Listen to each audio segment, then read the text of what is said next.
Hey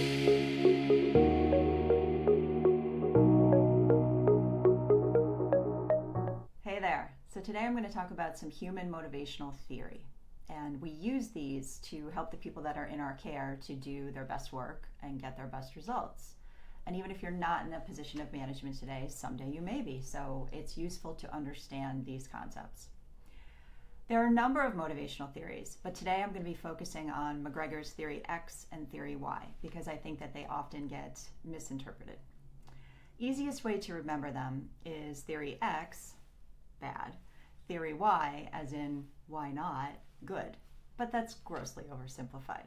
So when we dig into this a bit more, in a nutshell, theory X is the belief system that people need to be managed, that they're not intrinsically self-motivated, that they really don't want to work, and that when left to their own devices, they'll do as little work as possible, which, by the way, the whole quiet quitting discussion has not helped to dispel this notion. That money is really the only thing that moves people, etc. It feels very old school negative, right? Theory Y, basically the opposite, that people care more about things other than money, that when an environment of autonomy and trust is created, they're empowered to do their best work and that they'll want to take on more responsibility, etc. In my opinion, the best way to remember the difference between these theories is managing for results versus motivating for results. But again, that's oversimplified because we tend to glorify and celebrate the idea of leadership while vilifying and rejecting the idea of management because historically it's been a negative. I'm here to tell you folks that you need both. And even if today is the first time that you've ever heard of these theories, you already have an opinion about them and you already fall somewhere on this XY spectrum based on your life experiences, your knowledge of yourself, your beliefs about people, etc.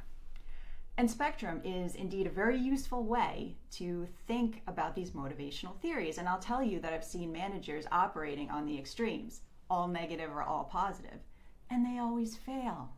So we need to have the agility to employ these theories based on as needed on a sliding scale, depending on the particulars of the employees and the situation. And that wigs people out, especially, gifted numbers people that are elevated into a management role and they want 1 + 2 = 3. And it just doesn't, because we're talking about people, not numbers. And people are beautifully messy and complex and ever changing. And we need to be able to work within those shades of gray and understand the nuance, and that what works for this person isn't going to be the same as the person sitting next to them. And what worked for them today may not work next week or next month. So we need to have that agility. Now, I'm always going to tell you to be operating as much in the theory Y zone as possible, to be, of course it's appropriate to be motivating people, to be believing the best about them, to be working collaboratively. And anyone who tells you that you can always be positive and pull people along just hasn't managed people, because you will run out of carrots. And tomorrow in video 2, I'm going to talk about times when veering into theory X territory is not only necessary, but critical to success. So thanks for watching.